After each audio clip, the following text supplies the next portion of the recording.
ठीक है, आपने कहा कि मंदिर जाना जरूरी नहीं है। लोकेश भाई, आपने कहा मंदिर जाना जरूरी नहीं है।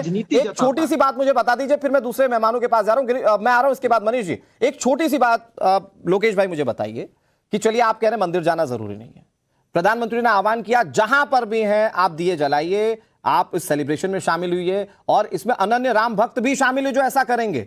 आप भी करने वाले हैं, सोनिया गांधी ये करने वाली है, राहुल गांधी ये करने वाले हैं, कांग्रेस पार्टी के नेता ये करने वाले हैं क्या? उस दिन मत जाइए, उस दिन प्राण प्रतिष्ठा में ये करेंगे घर पर बैठ के। अनुराग जी, एक राम भक्त के मैं आ रहा हूं गिरीश, इसके प्राण में, प्रत्येक श्वास में भगवान राम होते हैं। उसे किसी एक व्यक्ति के उपदेश की आवश्यकता नहीं है कि भाई आप तुम कह इस रहे हैं कि पूजा पाठ छोड़ दीजिए, आपके श्वास में आप श्वास लेते रहिए, भगवान की भक्ति होती रहेगी, ये कह रहे हैं आप? अनुराग जी आप मेरी बात को समझिए।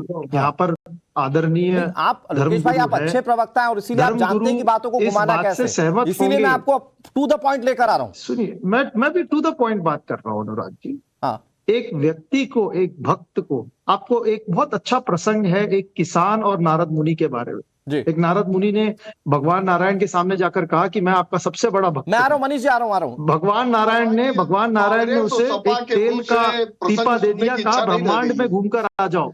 जब वे ब्रह्मांड में घूमकर आए तो वो एक भी बार उन्होंने राम का नाम नहीं लिया, लेकिन उन्होंने कहा अब अच्छा, कुल मिलाकर आप राम का नाम नहीं लेंगे मनीष जी? सबसे पहले राम, कुल मिलाकर प्रसंग बता देंगे, अपना पॉलिटिकल इक्वेशन बता देंगे, राम का नाम नहीं लेंगे।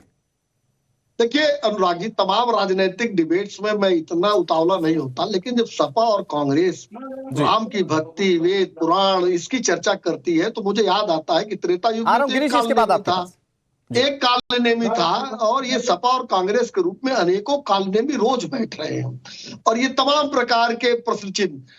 सोमनाथ के मंदिर का पहला निमंत्रण, सोमनाथ के मंदिर में का पहला निमंत्रण नेहरू जी को मिला था। सोमनाथ के मंदिर के भी प्राण प्रतिष्ठा में नेहरू जी नहीं गए थे। 22-23 दिसंबर 1949